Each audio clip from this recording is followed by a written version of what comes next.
توشخانہ case قابل سماعت قرار دینے کا ٹرائل کورٹ کا فیصلہ ایک بار پھر اسلام آباد ہائی کورٹ میں چیلنج، سماعت آج ہوگی۔ چیئرمین پی ٹی آئی کی درخواست میں 8 جولائی کا سیشن کورٹ کا فیصلہ کالعدم قرار دینے کی استدعا۔ درخواست میں کہا گیا کہ توشخانہ کیس قابل سماعت قرار دینے کا ٹرائل کورٹ کا فیصلہ خلاف قانون ہے۔ الیکشن کمیشن کی شکایت 120 دن میں دائر نہیں کی گئی۔ کیس ٹرائل کورٹ کو بھجواتے ہوئے قانون کے مطابق طریقہ کار بھی نہیں اپنایا گیا۔ ایڈیشنل سیشن جج ہمایوں دلاور نے توشخانہ فوجداری کیس قابل سماعت قرار دیا تھا۔ توشخانہ کیس میں ٹرائل کورٹ نے اسلام آباد ہائی کورٹ کے فیصلے پر منوعن عمل کیا ہے اور چیئرمین پی ٹی آئی کو سماعت کا شافی اور کافی حق دیا ہے۔ چیئرمین پی ٹی آئی نے جو نکات اٹھائے ہیں وہ معمولی نوعیت کے ہیں جن کی بنیاد پر عدالتی کارروائی رک نہیں سکتی۔ سپریم کورٹ میں بھی اس حوالے سے لمبا پروسیجر ہے اور یہ بات طے شدہ ہے کہ فوجداری مقدمات پر حکم امتناع نہیں دیا جاتا۔ ماہر قانون عمران شفیق کی جیو نیوز کے پروگرام آج شاہزیب خانزادہ کے ساتھ میں گفتگو، کہا کہ چیئرمین پی ٹی آئی کو اسلام آباد ہائی کورٹ سے جو ریلیف ملا وہ غیر معمولی تھا، لیکن اس موقع کو چیئرمین پی ٹی آئی نے گنوا دیا۔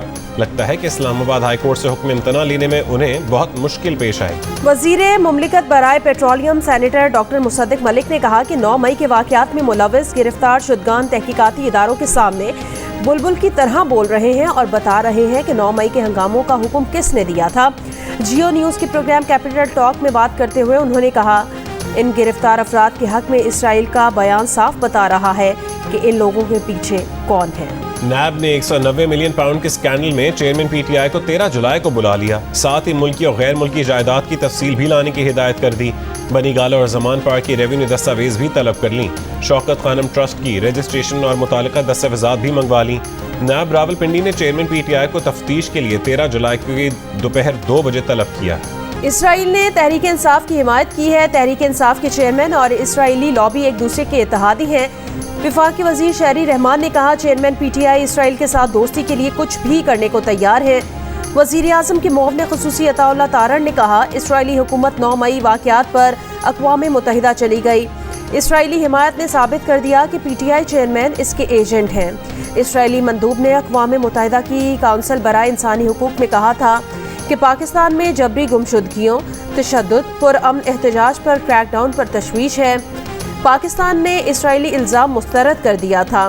دفتر خارجہ نے کہا تھا کہ پاکستان کو فلسطینیوں پر مظالم کرنے والے ملک کی نصیحت کی کوئی ضرورت نہیں۔ پی ڈی ایم کے سربراہ مولانا فضل الرحمان نے کہا ہے کہ پاکستان میں اسرائیل کی زبان بولی جا رہی ہے۔ اسرائیل نے اقوام متحدہ میں پاکستان میں تشدد کا ذکر کیا۔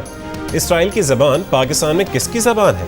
اسرائیل پی ٹی آئی کی زبان بول رہا ہے۔ جس نے 3 سال حکومت کی وہ پلانٹیڈ تھا۔ استحکام پاکستان پارٹی کے ترجمان فیاض الحسن چوہان کا چیئرمین پی ٹی آئی کے بیان پر طنز، کہا جنگل کا قانون ہے جہاں ایک شخص کو روزانہ 7 سے 8 کیسز میں ضمانت مل رہی ہے۔ جنگل کا قانون ہے جو ایک شخص کو سہولت دے رہا ہے، کوئی اس کو ہاتھ نہیں لگا سکتا، گرفتار نہیں کر سکتا۔ اسلام آباد کے سیکٹر I-10-4 میں باپ بیٹا گٹر میں گر کر جاں بحق ہو گئے۔ پولیس کے مطابق 15 سال کا عبدالرحمان گٹر میں گرا تو باپ بیٹے کو بچانے کے لیے کود گیا۔ کویت کا سویڈش زبان میں قرآن کے ترجمے والے 1 لاکھ نسخوں کی اشاعت کا اعلان۔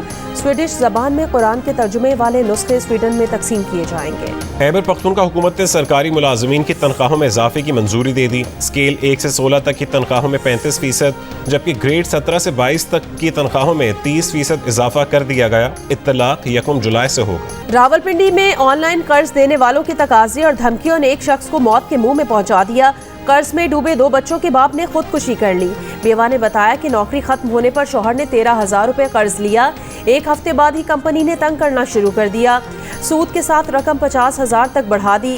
شوہر نے قرض چکانے کے لیے دوسری کمپنی سے 22,000 روپے قرض لیا تو اس نے بھی بلیک میلنگ شروع کر دی۔ موبائل سے ذاتی ڈیٹا لیک کرنے کی دھمکی دی۔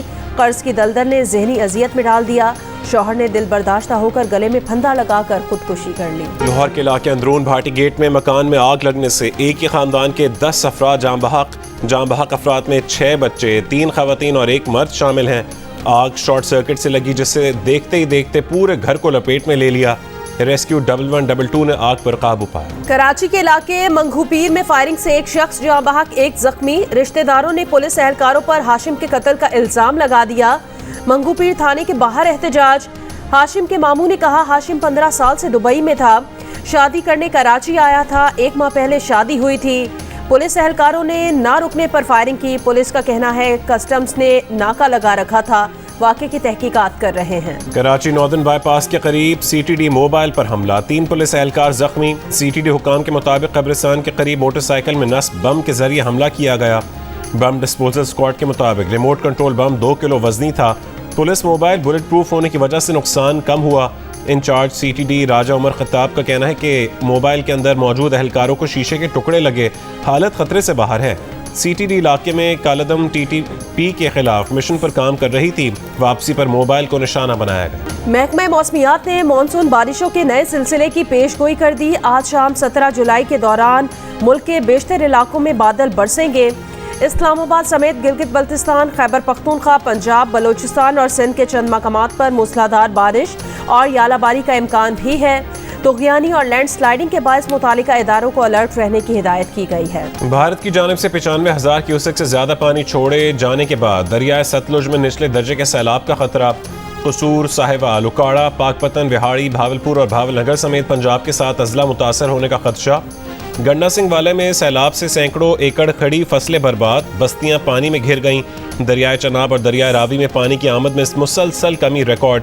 نگراں وزیر اعلیٰ پنجاب کا تلوار پوسٹ کے فلڈ ریلیف کیمپ اور گنڈا سنگھ والا بارڈر کا دورہ۔ دریائے ستلج کے بیڈ میں موجود آبادیوں کے فوری انخلاء کا حکم، لوگوں کے ساتھ مویشیوں کو بھی محفوظ مقامات پر منتقل کرنے کی ہدایت۔ IMF کے ایگزیکٹو بورڈ کا اجلاس آج ہوگا۔ بورڈ تقریباً $1.1 ارب کی قسط جاری کرنے کی منظوری دے گا۔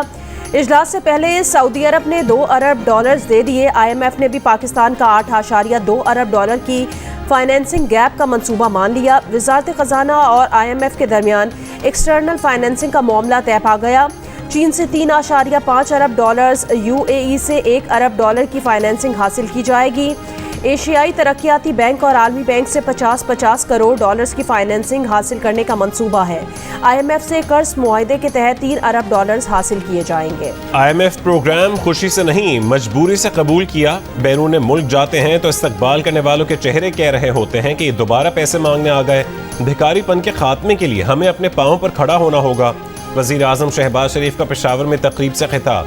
$2 ارب کی فراہمی پر سعودی عرب سے اظہار تشکر۔ کہا وزیر خزانہ ساگدار اور سپہ سالار جنرل آصم منیر نے بھی قرض کے حصول کے لیے سخت محنت کی ہے۔ خواتین کو بااختیار بنانے کی تقریب سے خطاب میں شہباز شریف نے کہا کہ آج IMF کا بورڈ بیٹھنے کی دعا کریں، بورڈ میں معاہدہ ہو جائے۔ پاکستان اگلے چند دنوں میں اپنا کھویا ہوا مقام حاصل کر لے گا۔ ہم نے پاکستان اکنامک ریکوری پلان بنایا ہے جس میں پہلا نمبر زراعت، دوسرا برآمدات اور تیسرا نمبر معدنیات کا ہے۔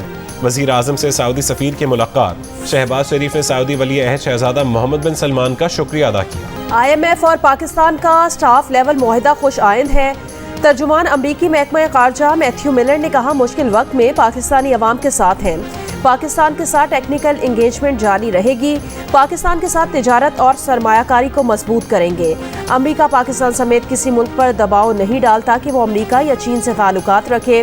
ایسے راستے تلاش کرتے رہیں گے جس سے پاک امریکہ تعلقات مزید بڑھیں۔ قرآن پاک کی بے حرمتی پر OIC گروپ کی جانب سے پاکستان کی درخواست پر اقوام متحدہ کی ہیومن رائٹس کونسل میں 4 گھنٹے بحث۔ قرارداد میں قرآن پاک کی بے حرمتی سمیت مذہبی منافرت کی مذمت، ملوث عناصر کو انصاف کے کٹہرے پر لانے پر زور، ریاستوں پر مذہبی منافرت کی روک تھام کے لیے قوانین اپنانے پر زور دیا گیا۔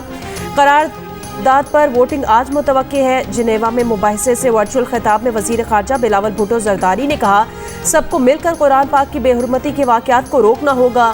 قرآن پاک کی بے حرمتی مسلمانوں کے عقیدے جذبات پر حملہ ہے۔ کسی مسلمان ملک میں کسی عقیدے کی بے حرمتی کی اجازت نہیں۔ مسلم لیگ نون کے قائد نواز شریف نے کہا کہ پاکستان کی معیشت بحال ہو رہی ہے، پاکستان دوبارہ ترقی کرے گا اور عوام خوشحال ہوں گے۔ سعودی عرب میں لیگی عہدیداروں سے ملاقات میں نواز شریف کا کہنا تھا کہ سعودی عرب اور پوری دنیا میں مقیم پاکستانی قابل فخر اثاثہ ہیں۔ سمندر پار پاکستانیوں کے مسائل کو حل کرنا ہمارا فرض ہے۔